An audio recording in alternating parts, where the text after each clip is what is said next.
हरे कृष्णा। तो आज हम चर्चा करेंगे बड़े इंटरेस्टिंग टॉपिक पे और वो है री इनकारनेशन। क्या पुनर्जन्म होता है या मृत्यु के बाद सब कुछ खत्म हो जाता है? तो इस बात को भला कैसे समझें? तो एक्चुअली री इनकारनेशन ये होना ये वास्तव में एक साइंटिफिक फिनोमेना है और इएन स्टीवेंसन और सतन तपस्वी जैसे कई लोग हैं जिन्होंने कि ये प्रूव किया है कि एक्चुअली पुनर्जन्म तो होता है। So there are more than 200 case studies. आप गूगल पे भी आप सर्च कर सकते हैं इएन स्टीवेंसन जी के द्वारा की गई रिसर्च के ऊपर, जिसमें उन्होंने बड़ा ही साइंटिफिकली प्रूव किया है that there are many case studies where it is solidly prove that yes there is reincarnation, कि वास्तव पुनर्जन्म तो होता है। तो उनमें से एक केस स्टडी भी थी एक लड़के की, जिसमें कि वो अक्सर माता पिता को बोला करता था कि ना हम मुझको ना रुद्रपुर जाना है। माता पिता बोलते बेटा रुद्रपुर में क्या रखा है बेटा, हमारे कोई रिश्तेदार है नहीं वहाँ पर, क्यों जाना है वहाँ पर? नहीं नहीं ना मुझको वहाँ जाना है, मैं ना मुझको वहाँ जाना, मुझको ना बार बार कुछ याद आता है वहाँ का, मुझको ना वहाँ एक बार ना गोली से मार दिया गया था तो मुझको ना वहाँ चलना है, मुझको वहाँ चलना है। So he would say that again and again. तो जब वो ये कहा करते थे तो फाइनली पेरेंट्स ने कहा चलो एक बार हो ही आते हैं फिर। तो वो जब गए ट्रेन में, तो ट्रेन में जब रुद्रपुर आ गए तो वो बैठे रहे, उठे नहीं। पर बच्चा बोला मॉम डैड रुद्रपुर आ गए, हमको ना यहाँ पे उतरना है। पेरेंट्स ने कहा ओके लेट्स गेट डाउन। तो पेरेंट्स जो है वहाँ से उतर गए। बच्चे ने फिर रिक्शा भी किया, रिक्शा बताया भी कि मुझे कौन से घर जाना है, घर पे लेकर भी गए। और घर पे जब लेकर के गए तो वहाँ पर जो है दरवाज़ा नॉक किया, एक जवान लड़का खड़ा था। तो वहाँ पर बेटे ने कहा ये ना मेरा बेटा था पिछले जन्म में। पेरेंट्स हैरान रह गए कि मतलब अच्छा, अब ये जो है जो लड़का खड़ा था उसने कहा ये छोटा, ये मेरा बाप कैसे हो सकता है, how can this boy be my father? तो अब उसने देखा पेरेंट्स के साथ आए हुए तो उसने इज्जत दे दी, ओके ठीक है आ जाइए अंदर आ जाइए। तो उसने पूछा अच्छा क्या थे आप पिछले जन्म में? तो बेटे ने कहा कि मैं आपका फादर था और मैं एक म्यूजियम में गार्ड था। जब कुछ लोग म्यूजियम में कुछ चोरी करके लेके जा रहे थे तो मैंने उनके पीछे भागा था और फिर उन्होंने क्या किया था, मेरे को धक्का दे करके मुझको गोली मार दी थी। और फिर उस दिन जो है एफआईआर भी दर्ज हुई थी। तो दैट पे जब चेक किया गया तो उस दिन वाकई में एफआईआर दर्ज हुई थी और फला फला दिन में वाकई में गोली तो मारी गई थी।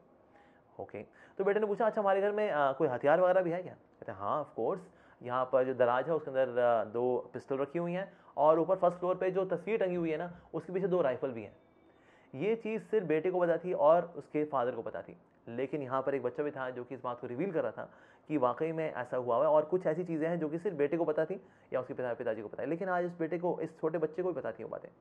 सो इस तरह की कई सारी केस स्टडीज़ हैं विच सॉलिडली प्रूव यस री इनकारनेशन तो होती है। तो ऐसा नहीं कि सिर्फ ये हिंदू फिनोमेना है या बुद्धिस्ट फिनोमेना है। इनफैक्ट अदर रिलीजियस सिस्टम्स में भी हम देखते हैं कि पुनर्जन्म की बात की जाती है, दैट देयर वाज री इनकारनेशन, कि व्यक्ति जो है दोबारा से आए here to give his message like that. So the reincarnation is there among many religions. Of course कुछ ऐसे रिलीजन है जिनमें कि इस बात की पुष्टि नहीं होती है, इस बात को एक्सप्लेन नहीं किया गया है, seeing their level of understanding, लेकिन ये एक यूनिवर्सल फिनोमेना है कि सच्ची बात है। जैसे कि बहुत समय पहले करीब 10-12 साल पहले एक टीवी सीरियल शुरू हुआ था राज पिछले जन्म का, और ये ऐसा सॉलिड प्रोग्राम था, एकदम कॉन्क्रीट प्रूफ था कि yes there is reincarnation. इसमें एक केस था way there was a person something like mister Anand और सो, जो कि A28 नंबर सीट पे जा रहे थे फ्लाइट में। तो इनको बार बार सपने में अभी आया करता था कि ना ब्लास्ट आया करता था। So what was that?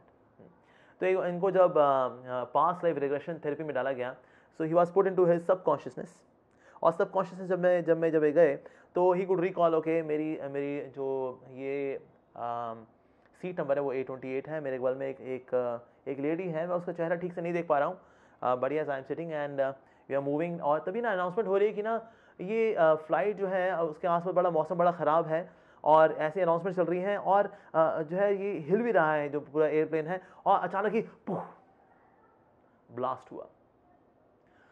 तो ये जब एक्सीडेंट हुआ तो ये जो उसने बताया कि कौन सा साल था, ये उसने बताया कि ये 1966 का साल है। तो 1966 में वाकई में उस तारीख को एक फ़्लाइट ऐसी थी जो कि जा रही थी और पहाड़ों से टकरा गई थी धुंध के कारण, बादलों के कारण, और एक्सीडेंट हुआ था।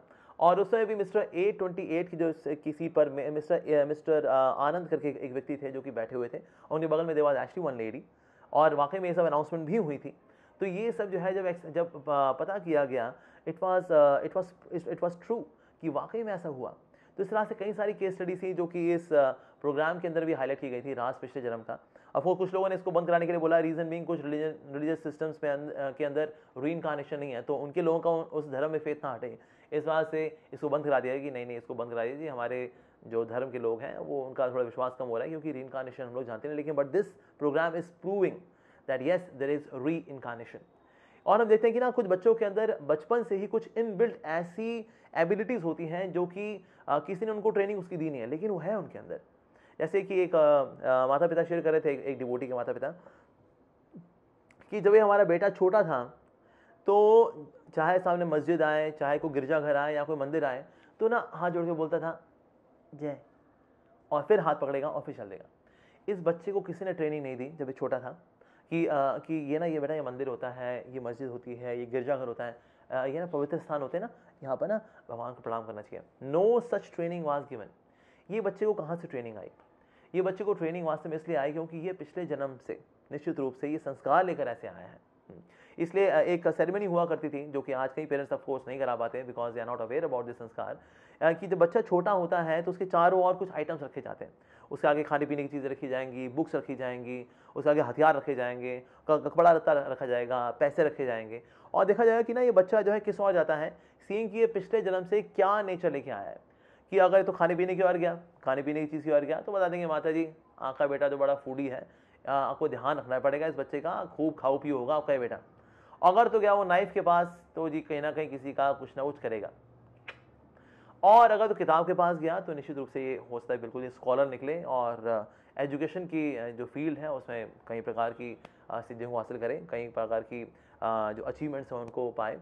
सो इस तरह से उसका नेचर जज किया जाता था, ये सब चीज़ें उसके आसपास रख करके, because we carry certain tendencies from our previous lives. और कुछ बच्चे हैं जो अमीर पैदा होते हैं, कुछ गरीब पैदा होते हैं, ये बात कौन डिसाइड करता है? सो निश्चित रूप से we carry all these things from our previous lives. कुछ ऐसी टेंडेंसीज हैं, कुछ ऐसे संस्कार हैं, कुछ ऐसी प्रवृत्तियां हैं जो कि हम कैरी करते हैं अपने साथ। So that way scientifically also it is proved that reincarnation does happen. Thank you very much for watching. Hare Krishna.